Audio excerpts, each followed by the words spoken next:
Bonjour à tous, c'est Edjohan. Aujourd'hui, on se retrouve pour parler du match Bosnie-Herzégovine contre la France, voilà, qui fut remporté par la France 1 but à 0.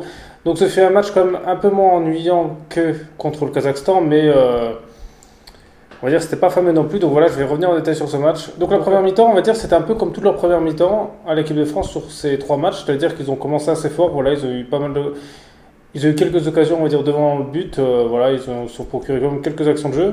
Notamment Mbappé qui s'est bien montré au début de première mi-temps et après qui s'est éteint parce qu'après le début de la première mi-temps, Mbappé on l'a plus vu du tout. C'était Griezmann justement qui a tout fait. Voilà, Griezmann justement a fait un super match, hein, c'est lui l'homme de match. D'ailleurs c'est lui qui marque le but pour la France. Il a aussi bien défendu. Donc voilà, donc c'est top parce que non seulement il marque, en plus il a fait les efforts défensifs et puis il avait quand même pas mal de jus. Donc je trouve ça bien et c'est dommage pour lui justement qu'avec Barcelone il a du mal à retrouver ce même niveau de jeu parce que là avec la France il est vraiment impérial et c'est vraiment lui on va dire qui fait toute la différence en ce moment. Après en première mi-temps la Bosnie a quand même eu des occasions, voilà Lloris a dû faire quelques arrêts, ils auraient pu marquer, voilà heureusement que Lloris a été là.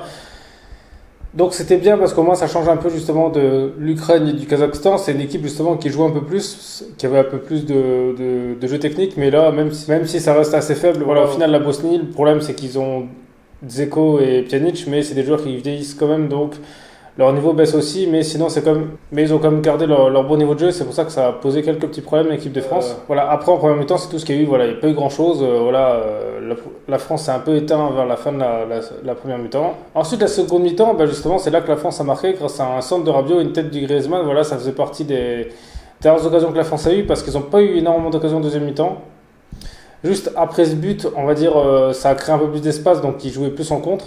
Mais en soi, c'était pas fameux parce que le gardien de la Bosnie n'a pas eu grand chose à faire. Et de leur côté, la Bosnie a eu quelques personnes à la surface. Voilà, ils ont pu obtenir un penalty à cause d'une faute de Rabiot. Voilà, ils ont eu un coup franc de Pjanic bien placé. Voilà, quelques petites choses comme ça, mais c'était pas non plus extra. Quelques corners, voilà, la Bosnie, je l'ai trouvé moins en jambes. Voilà, je sais pas, on dit qu'ils n'avaient pas d'envie. J'ai pas trop compris pourquoi, parce que vu qu'en première mi-temps, ils ont montré qu'ils étaient capables de créer des occasions. Je pense qu'en deuxième, ils auraient pu justement pousser un peu plus. Voilà, je les ai trouvés assez faibles. Donc, on va dire, la France, c'est encore un match où ils assurent le minimum, voilà, ils gagnent. Et de toute façon, d'un autre côté, ils n'ont pas besoin de faire plus, étant donné qu'ils ont joué comme pas mal de matchs là, cette semaine. Le but, c'est de gagner, voilà, ils ont de la chance d'un groupe facile. S'ils se qualifient sans se donner plus, et bah, ils ont qu'à jouer comme ça, voilà. Après, c'est sûr que ce sera différent quand ils vont affronter des équipes plus fortes. C'est que justement, là, l'Euro, ça peut être un peu plus compliqué quand ils vont affronter en fait des bonnes équipes, parce que là, justement, ils vont rester que sur des équipes, on va dire assez faible, donc ça peut justement avoir quelques surprises parce qu'au niveau là c'est sûr qu'ils peuvent pas gagner contre des grosses équipes, mais bon on va dire là au moins le but c'était de gagner et c'est le principal, voilà ils sont premiers avec 7 points d'avance. Bon, de toute façon je vois pas comment ils pourraient ne pas se qualifier, hein. Je veux dire la Finlande ou l'Ukraine, je les vois pas justement battre l'équipe de France. Après aussi en point positif c'est que je trouve qu'ils font pas d'erreurs techniques, voilà je trouve que c'est, même si l'intensité est pas là, techniquement, ça va à peu près. Voilà, ils font pas d'erreur. Ils font pas, par exemple, ils font pas de mauvaises relances. Voilà, ils donnent pas des occasions à l'adversaire. Et ça, c'est comme quelque chose d'important parce que des fois, on peut prendre des buts justement parce qu'on en donne. Là, ils en donnent pas. Ils sont assez propres techniquement. Pogba justement a retrouvé un bon niveau de jeu. C'est sûr que là, sans N'Golo Kanté, c'était un peu compliqué au milieu, mais bon, voilà, Rabiot et Pogba, ils font l'affaire. Après, le seul truc, ce serait qu'Mbappé, voilà, il se rebougeait un peu. C'est vrai que. Après, le seul truc, c'est que les performances d'Mbappé m'ont un peu étonné, justement, sur ces trois derniers matchs, parce que il était quasi absent, voilà, c'était quasi un fantôme. Mais avec Paris, il était bon, là, justement, le dernier match qu'il a fait avec Paris, il marquait, donc ça m'étonne un peu. Je pensais justement qu'il allait rester sur cette même lancée. Peut-être que le jeu avec l'équipe de France ne le convient pas. Peut-être qu'il y a des choses différentes. Peut-être que, voilà, c'est.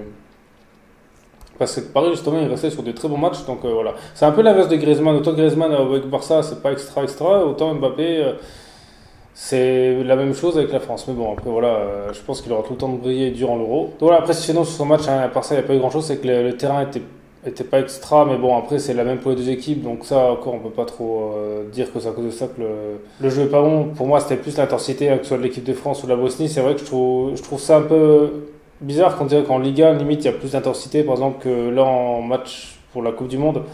Je trouve ça quand même un peu dommage. Parce que pour moi, c'est un peu ça ce que je retiens de ces trois derniers matchs, c'est vraiment une faible intensité.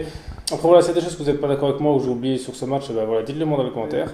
Et sinon, merci à tous d'avoir regardé cette vidéo. C'était Edjohan et on se retrouve très vite pour une prochaine vidéo.